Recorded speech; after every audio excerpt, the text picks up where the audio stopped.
Okay, so we are back. We are still in section 7.17.2, but we're looking at irregular shape beams versus like a square rectangle.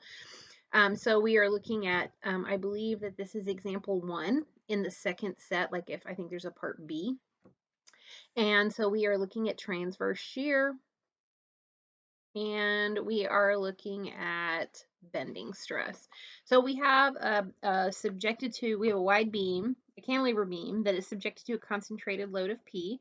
The cross-sectional dimensions of the wide flange shape are shown. Compute the value of Q that is associated with K, okay, which is 2 inches above.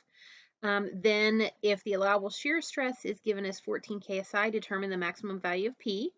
Sketch the stress distribution, which means we'll have to be finding points, and we know it's going to change right here. We go from the web to the flange. And what is the maximum bending stress if the length is given as 8 feet? So I always have to start with equilibrium. And I have a simply supported, well, not a simply supported, I have a simple fixed beam, and I know that it's 8 feet long, which is 96 inches. And I'd like to just go ahead and put it in inches so I don't screw anything up. I am going to have an X, a Y, and a moment that occurs. I can use equilibrium, and I can sum forces in the Y direction, and I'm going to get that the shear that's occurring at the wall, or we could call it, if we want to call that point A, kind of keep it consistent to what we're used to seeing, that AY equals P. I also know that the moment at the wall is going to be P times L, so I have 96P. If I want to draw a shear moment diagram, my shear diagram, I'm going to go up, over, and down. And I know that the value here is P.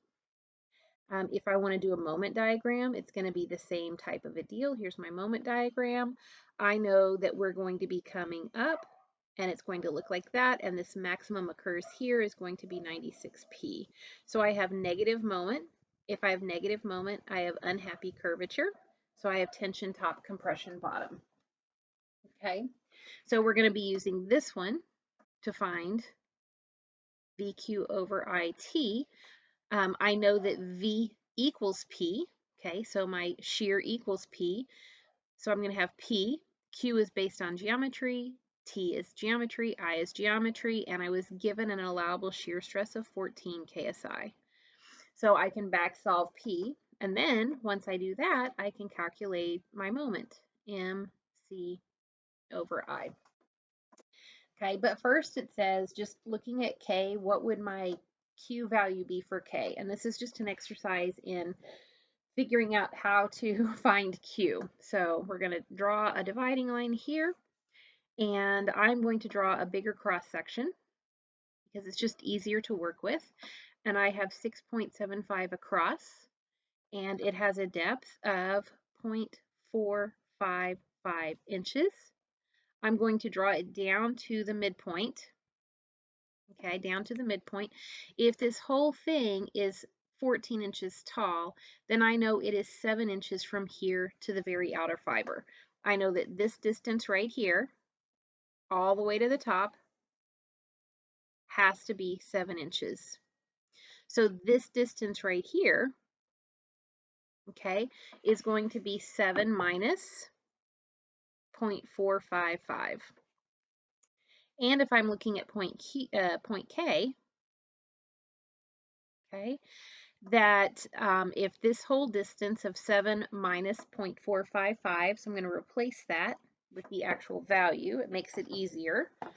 I have 7 enter, 0.455, 7 enter, 0.455 minus. So this height right here is 6.545 inches. 6.545 inches. If we are 2 inches up, then this height here has to be 4.545 inches. And so I've now drawn my cross section so that it is kind of a blown up figure of where I'm looking at point K. So if I want to find Q, then I know I'm going to be looking at point K. Here's point K.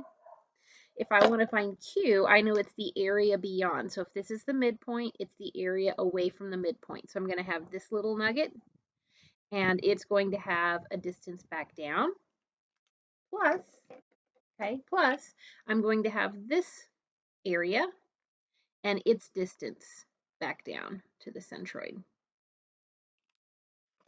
So if I'm looking at K, at point K, my Q is going to equal this area, 6.75 times 0.455, okay? Its moment arm, it is 6.545 plus 0.455 divided by 2. So I just walked up to the midpoint.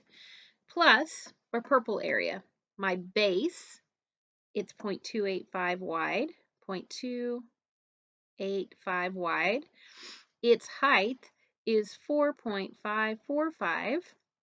Its moment arm is 2 plus, and then half of 4.545 divided by 2.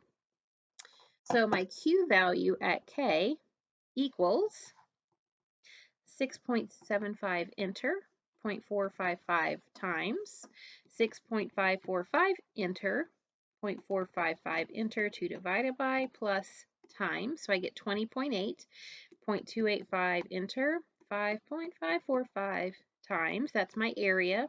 2 enter, 4.545 enter, 2 divided by, okay, plus my 2, and that's my moment arm for my area. When I add those up, I get 26.33 inches cubed. So this is my Q value at K, okay? When I want to find the maximum for design, I actually have to be looking here. So if I want Q, we'll redraw this cross section. It's going to be all of the area beyond, or all of the area beyond. So we'll get there. So this is point A. Now I want to find the allowable shear stress is 14, determine the maximum concentrated load P. So for this part, I know that shear stress is VQ over IT. And I'm given my allowable stress of 14 KSI. Okay, my shear is my maximum on my shear diagram, which is literally just that load P. My moment of inertia is given as 335.1125 inches to the fourth. And now I need to figure out Q. Okay, so Q, when I'm looking at the midpoint, is all of the area beyond.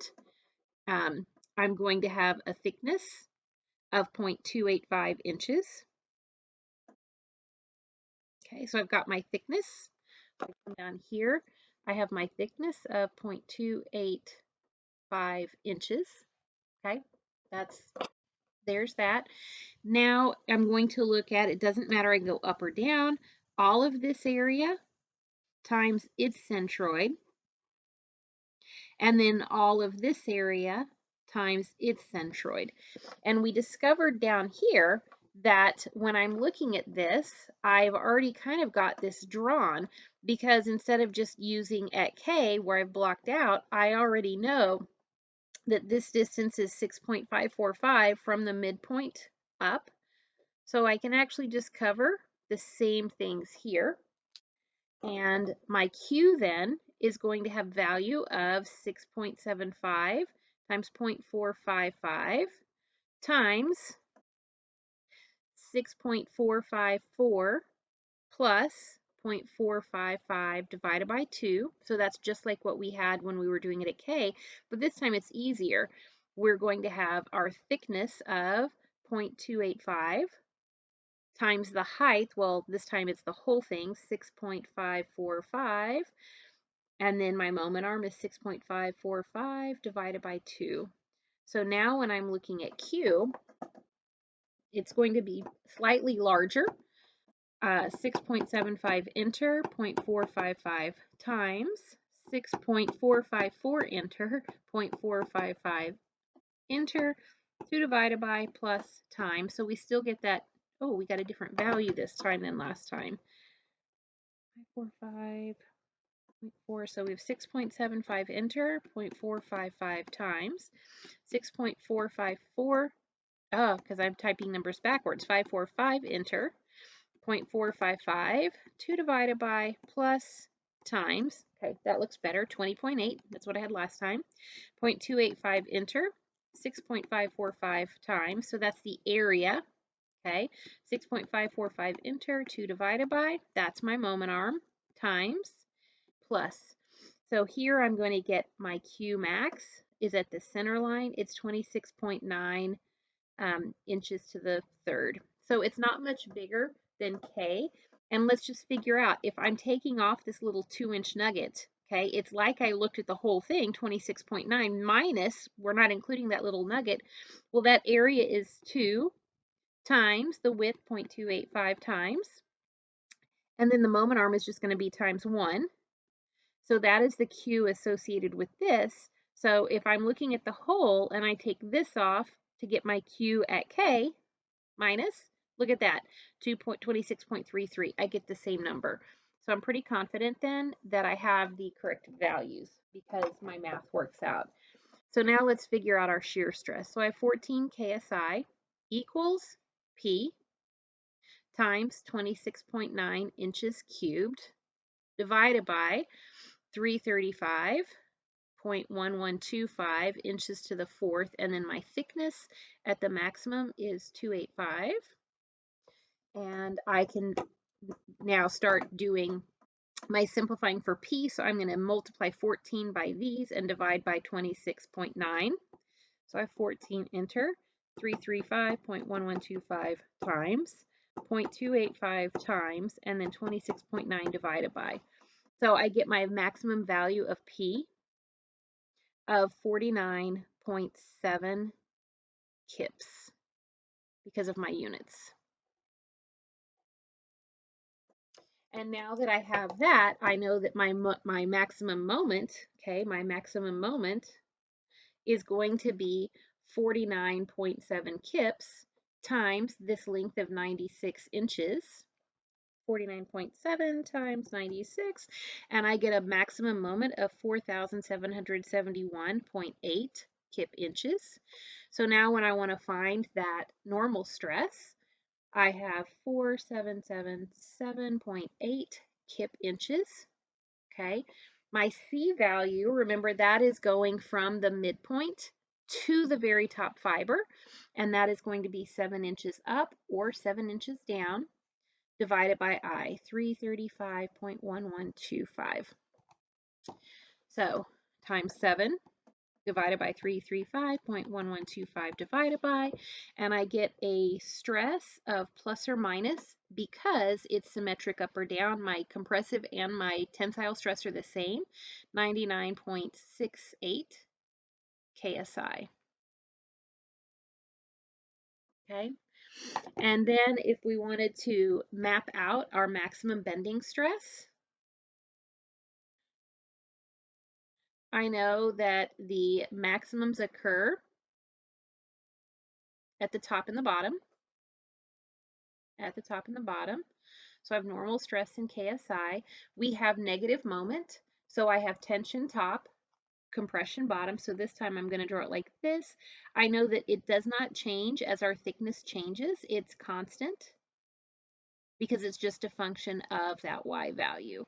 So I'm going to have 99.68, 99.68, and I have my tension and I have my compression. If I were to sketch the shear stress distribution, then I know it's going to be a function of my thickness as well. So just looking at it, it's going to go down. We have a change where my flange is. We're going to come around. We're going to come back. And I already know that this has to be 14 KSI because that's what I've designed for. And if I want these values, it's just going to be a matter of finding that Q. My transition occurs here. So I will have two thicknesses. I will have a thickness of 0.285, okay? And I will have a thickness of 6.75. So that's why I have a change. One is based on my thickness of 0.285, and one is based on my thickness of 6.75. T equals. And the Q is going to be this area, 6.75 times 0.455, and then the centroid back down. And that's how we could find that Q value.